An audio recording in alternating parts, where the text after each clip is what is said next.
के साथ जो पुरुषों को हम आहार देते हैं यहाँ से, उसको दूध में डाल के गाय माता का घी डाल के लेना होता है।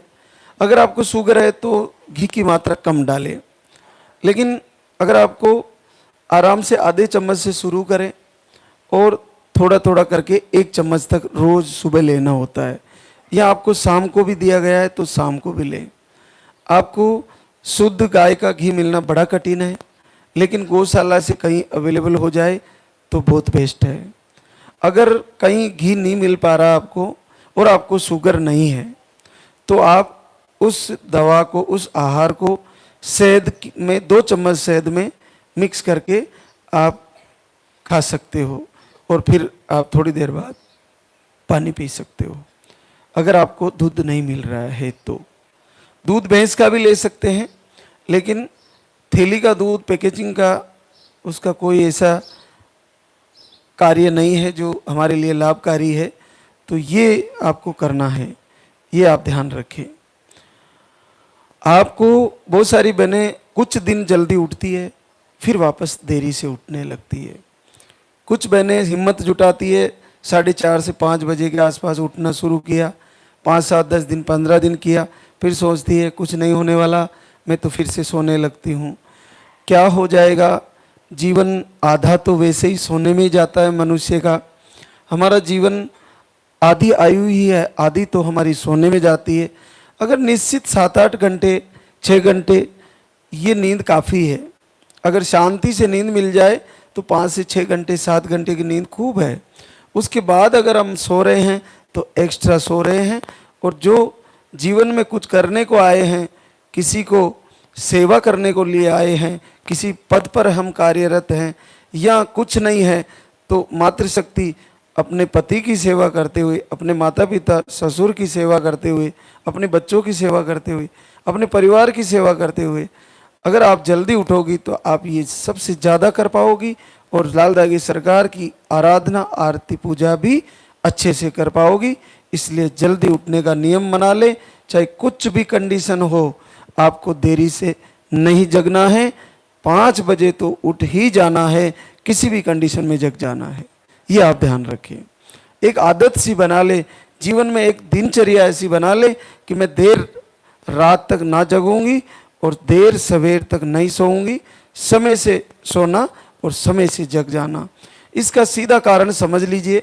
आप इसको ऐसे समझिए कि जैसे हमारा शरीर बाहर से कितना भी सुंदर दिखता हो, कितना ही खूबसूरत दिखता हो, अंदर से सबके लिए भोजन, डाइजेस्टिव सिस्टम, आमाशय के अंदर जो आपने भोजन किया है, वो जब सड़ने के बाद उसका विसर्जन होना होता है, अगर वो 2 घंटे ज़्यादा पेट में रुका, आपके आमाशय में रुका, तो वो आपके लिए रोग उत्पन्न करेगा। इसलिए अगर आप 5 बजे उठ के जल पीते हो, 4 बजे उठ के जल पीते हो, और आप कुछ ही देर बाद फ्रेश होते हो, तो आपका यूरिन पास और आपका मल शरीर का अगर समय से पास होता है, तो आप ये मान के चलिए कि आपके शरीर में रोग नहीं होने वाले, और हैं तो मिट जाएंगे, सारे रोग मिट जाएंगे। ये बहुत जरूरी है, और इसी के कारण आज हम सब इस समस्या से जूझ रहे हैं। हमने ऐसी दिनचर्याएं बना ली कि हम देर सवेर तक जगते हैं। इसको सही कर लीजिए, ब्रह्म मुहूर्त में जगना शुरू कर दीजिए। हमारा एक वीडियो है लाइव प्रवचन से जुड़ा हुआ, जिसमें ब्रह्म मुहूर्त के बारे में आपको पूरे विस्तार से बताया गया है। तो ब्रह्म मुहूर्त को बहुत बड़ा प्रकृति का मुहूर्त है, परमात्मा का मुहूर्त है। इस पर जगे और इसके अनुसार चलें। अभी आप देखिए कि भगवान सूर्य नारायण कभी देरी से नहीं आते और नहीं देरी से अस्त होते हैं। उनका सटीक समय है और आदि अनंत समय से है।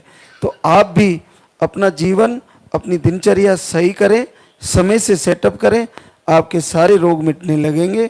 आप ये देखिए कि जितने दिन आप देरी से सोए हो, उसका खामियाजा कई वर्षों से हम भुगत रहे हैं।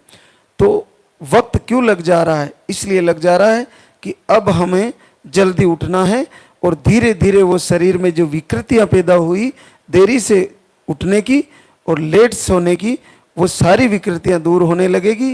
तो जितने ज़्यादा सोए हैं उनको उतना ही वक्त लग जाएगा, और जो कम सोए हैं उनको जल्दी ही रिजल्ट आ जाएगा। इसलिए आप सही करें अपनी दिनचर्या और तैयारी करें, आहार को लेकर जाएं, 5 महीने कम से कम लें, और ऋतु परिवर्तन होते ही अगर नहीं आया रिजल्ट तो फिर से आहार ले जाकर फिर फॉलो करें, फिर से आहार ले जाकर फिर फॉलो करें। हार तो माननी ही नहीं है। जब आप देख रहे हो कि ऐसे ऐसे रिजल्ट आ रहे हैं जो असामान्य है, जैसा रिजल्ट को देखते हुए ऐसा लगता है कि शायद निसंतति कोई रोग ही नहीं है। यहाँ से अगर रिजल्ट जो देखा जा रहा है उसको देखते हुए ऐसा लगता है कि बांझपन है ही नहीं, निसंतति रोग है ही नहीं। ये तो आप लोगों ने कई समय से मेडिसिन कराया, बहुत जगह भागे, बहुत इलाज कराया, इसलिए ऐसा लग रहा है कि शायद मेरी उम्र गुजर चुकी है और मेरा पॉजिटिव नहीं आ रहा है। लेकिन जब इस दरबार से लाइव से जुड़ती हो और आहार लेते हो और फॉलो करते हो तो आप खुद आश्चर्य में हो जाते हो कि हे लालदा की सरकार इतने बड़े दयालु हो, इतनी आसानी से आशीर्वाद दे दिया। हमने कभी सपने में नहीं सोचा कि ऐसे इतनी आसानी से माँ बन जाऊंगी। 50 लाख खर्च कर दिए, 30 लाख खर्च कर दिए, 10 लाख खर्च कर दिए, भटक रहे हैं संसार में, कितने बाबाओं के पास, कितने वैद्यों के पास, बहुत डॉक्टरों को दिखाया, IVF करवाया, IVI करवाया। वास्तव में निसंतति रोग है ही नहीं। निसंतति रोग केवल प्रकृति से जुड़ लीजिए और परमात्मा की भक्ति कर लीजिए, आपका रोग रहेगा ही नहीं, क्लियर बिल्कुल ठीक हो जाएगा और निश्चित पॉजिटिव आएगा, सबको बच्चा आ जाएगा। आज हमारे बीच कई बहनें